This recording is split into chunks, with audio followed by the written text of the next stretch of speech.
केलं पाहिजे.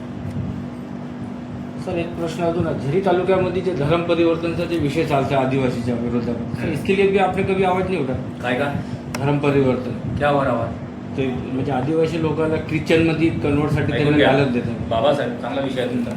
बाबासाहेबांनी 1934 मध्ये जाहीर केलं की मला हिंदू धर्म सोडायचा नाही.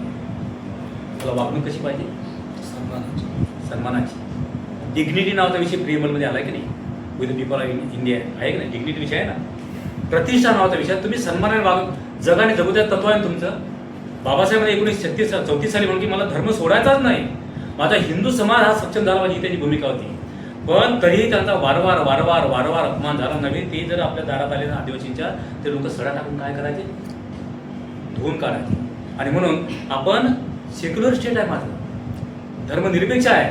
सबके लिए खुला आहे मंदिर आणि पुन्हा ऐकून घ्या. सर माझा प्रश्न काय आहे तो आपने इसके लिए क्या किया? क्योंकि इतनी गरीबी है. नाही सुनो, त्या माणसाला जगण्याचा अधिकार आहे की नाही?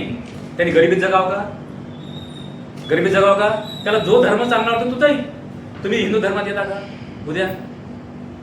नाहीच ना. सुनो, लिबर्टी व्यक्ती स्वातंत्र्य आहे ना. म्हणून त्याला कोण जरी हा कायदा केला असेल ना देवेंद्र फडणवीसांनी, चांगला नाही केलं ते, ज्याला त्याला तो धर्म स्वीकारण्याचा अधिकार. फक्त जबरदस्ती आहे का ते तपासा. सर अजून एक अनिच्छित आहे का ते तपासा. नहीं सर, ऐसा है कि मैं खुद अभी करीबन 6 महीने से जहरी तालुके में काम कर रहा हूँ. हां माझा पर्सनली काम है. बरं. मैंने क्या गरीब वाले ऐसा पाले को सर आज भी नहीं का पानी के साथ में रोटी खाते, जबकि गवर्नमेंट की तरफ से उनको इतनी सुख सुविधा मिलती, तो सुख सुविधा उन तक नहीं पहुंचती. गुलाम समाज इतना पीड़ित है वहाँ पर, इतना पीड़ित है वहाँ पर कि जिसके हाथ मेरे पास में वीडियो है. एक भाई जिसकी वह कम से कम 35 से 40 है, 10 जगह से उसका ब्लड फटे वाला. ठीक है ना. पॉवर्टी आहेच ना. इतनी गरीबी है, लेकिन इतनी गरीबी रहने के बाद में सर इतने आमदार रह के एक तालुके को सुधारण नहीं कर सकते. सुधारणा बोले तो क्या? सुधारणा इसलिए मैंने बताता मैं, एज्युकेशन हाच फक्त सुधारण्याचा मार्ग आहे. शिक्षण सुधारण बरोबर आहे. आदिवासींनाही ताट वाढलं होतं आणि शेड्यूल कास्टलाही ताट वाढलं होतं. पण शिक्षणाचं महत्त्व कोणाला कळलं? Schedule caste. शेड्यूल कास्टला कळलं. तो माझ्या सगळ्या म्हणजे बौद्ध समाज महिला आहे ना, त्या इथे थांबत नाही तुमच्या खेड्या. त्या कुठे येतात? तुमच्या सगळ्यात जास्त महिला भाजी मंडीमध्ये कोण आहे? माझ्या यवतमाळच्या भाजी मंडीमध्ये कोण आहे? कारण शिक्षणच हा देव आहे. त्यांनी काय केलं पहिल्यांदा? बाबासाहेबांच्या माणसाने पहिल्यांदा स्वतःच्या माजघरातल्या समजल्या मंदप्रकाशातले देव फेकून दिले. काय फेकून दिले? फेकले की नाही फेकले सांगा? फेकले ना. मग आजही आम्ही शिवपुराणामध्ये 3-3, 4-4 लाख महिला जातो.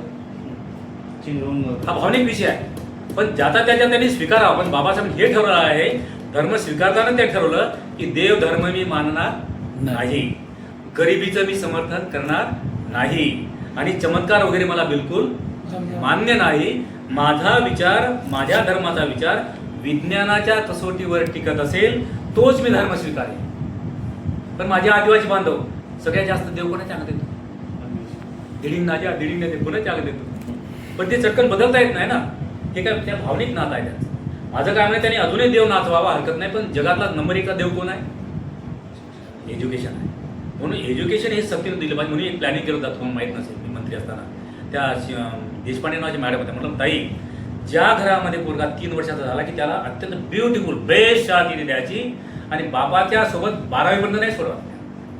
जरी वनी मारेगाव आनंदपूरला त्यांना नाही, सुंदर शाळा तिथे इथेच आणायचं, आणि 12वी झाल्याच्या नंतर त्याच्या सवासात सोडायचं. कारण माझे आदिवासी पोरं माझ्या शाळेमध्ये पोळ्यापर्यंत येत नव्हतात. पोळ्याला गेली की 8-8 दिवस येत नाही. मी पहिल्या त्यांना चिकन मटन खाऊ घालायचे प्रयत्न करतो, पोरं येतच नाही, कारण ती गरिबी सांगतात. या सगळ्या प्रकारच्या जटिल अवस्थेतून सुटायचं असेल तर तुम्हाला अंधश्रद्धा बंद करावं लागेल.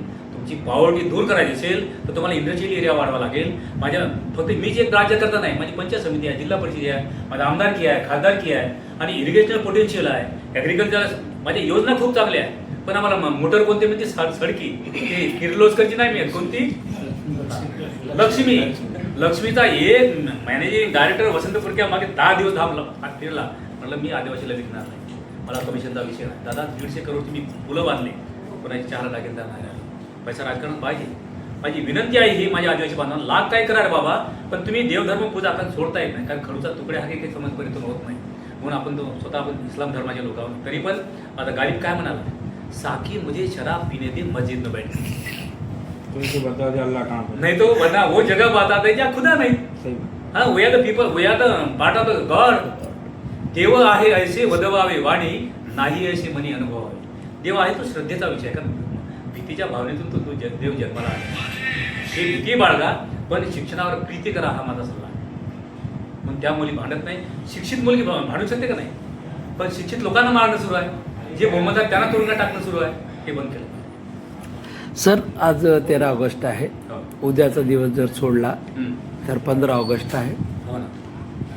आपला देश 15 ऑगस्ट 1947ला स्वातंत्र्य झालं. अंग्रेज निघून गेले, स्वतंत्र झालं. हा? लोकशाही आली,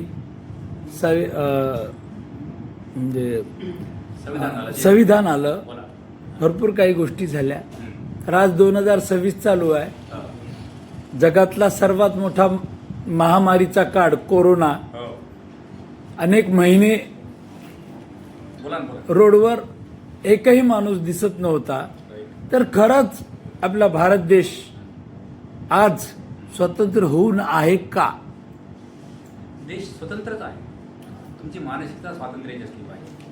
म्हणून मी पुन्हा मग एक आकडा सांगितलं तुम्हाला. कोरोनामध्ये माझ्या देशातले 49 लाख लोक गेले. आकडा घेतला तुम्ही? हो. हा. तर त्याच वेळेस तुम्हाला पुन्हा ऑफ द रेकॉर्ड म्हणा किंवा ऑन द रेकॉर्ड म्हणा, मी स्वतः माननीय या राज्याच्या काही सचिवांना फोन केले. त्याच्यामध्ये मी दादा भूषण गगरे नावाच्या माणसाला फोन केला. नंतर विकास खारगे साहेब आहे, नंतर मोठमोठे प्रवीण, ही सगळी मोठी मोठी मंडळी आहे. मी त्यांना एक त्रयस्थ म्हणून प्रश्न विचारला, कारण राहुल गांधींनी काही महिन्यापूर्वी कबूल केलं होतं की क्या आने वाली आहे, सुनामी आने वाली आहे, बरोबर आहे का नाही? म्हणून त्या दृष्टीने प्रिकॉशन काय घेतली महाराष्ट्राने किंवा देशाने? 1% सुद्धा नाही.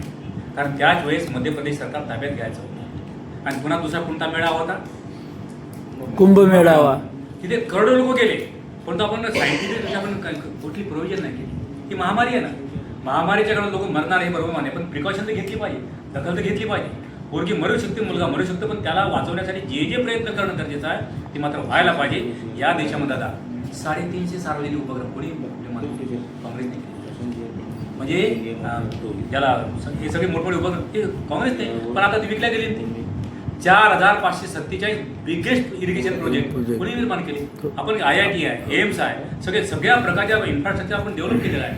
प्रश्न असा आहे की आहे ते कोणाचे सत्तेमध्ये यावं, त्यांनी छानपैकी डेव्हलप केलं पाहिजे, लोकांना जगू दिलं पाहिजे, जगाने जगू द्या तत्व त्यांनी स्वीकारलं पाहिजे. पण मी तर असं म्हणतो BJPने अजून 20 वर्ष सत्तेत राहावं, पण याची दडपशाही करा, त्याला ठोका, याला मारा, याला तुरुंगात टाका, माझ्या पक्षात बोला, अशा प्रकारे तोडफोड करून इंग्रजांची नीती जपणं चांगलं नाही हे मला वाटतं. अंग्रेज आपल्या देशात व्यापारी म्हणून आले आणि राज्यकर्ते झाले. ठीक आहे, पण तुमच्या आता यांचे आभार मानतो. मग तुम्हाला दिवसभर बोलत राहतो त्यांना रस्त्यावर विरोध करणार. दादा माझ्या कोर्ट हे बघा, रस्त्यावर केव्हा येतो आपण?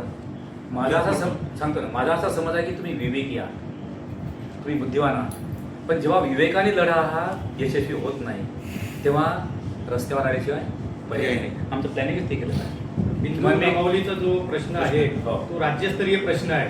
कोणाच्या? आम्ही तालुकास्तरीय पत्रकार आहे, तर तुम्ही म्हणजे राज्यस्तरावर तो प्रश्न मी रेटला झाला ना, पाहिजे. मी स्वतः रेटला ना, पण आज मी पोझिशन मध्ये नाही. आज मी पोझिशन मध्ये असतो ना. नाही, त्या विरुद्धात तुम्ही त्यावेळी आंदोलन राज्यस्तरावर घ्यायला पाहिजे. हा आज आम्ही इथं थांबलं तरी आम्ही बातमी लावली याची तरी जिल्हा स्तरावर येईल.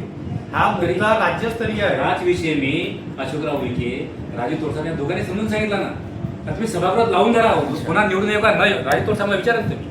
राज्यस्तरावर याबद्दल तुम्ही आंदोलन करायला पाहिजे. हेच नाही याच्या मी आजच तयार हे BJPचे कोणीच येत नाही. मेजॉरिटीनं कोण आहे? नाही ना, तुमचा पक्ष आहे, संघटन जो आहे, काँग्रेस आता आता हे हे तर एवढा मला- मोठा जे अन्याय होत आहे, हा माझा तुम्ही सांगा आंदोलन पेटायला पाहिजे ना. 100% पेटणार ना. आम्ही ऑलरेडी पेटवलेला आहे हा विषय, पण तरीही त्याला स्पीड येणं गरजेचं आहे. तुमची सूचना आम्ही शिरसावने मान करणार आहोत.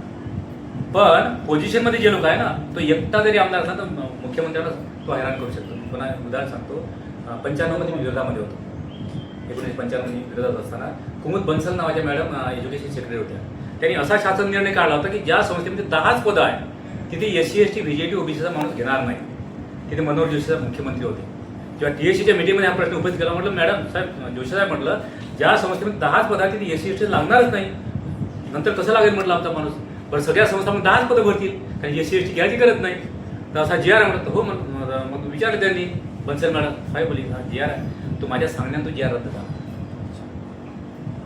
आम्ही ठिकठिकाणी लढलो पाहिजे. लढण्यासाठी आमचं पद नाही मिळालं चालेल, पण आमदार म्हटला ना तरी तो हे करू शकतो. फक्त नैतिक वजन आपलं थोडंसं जास्त असलं पाहिजे.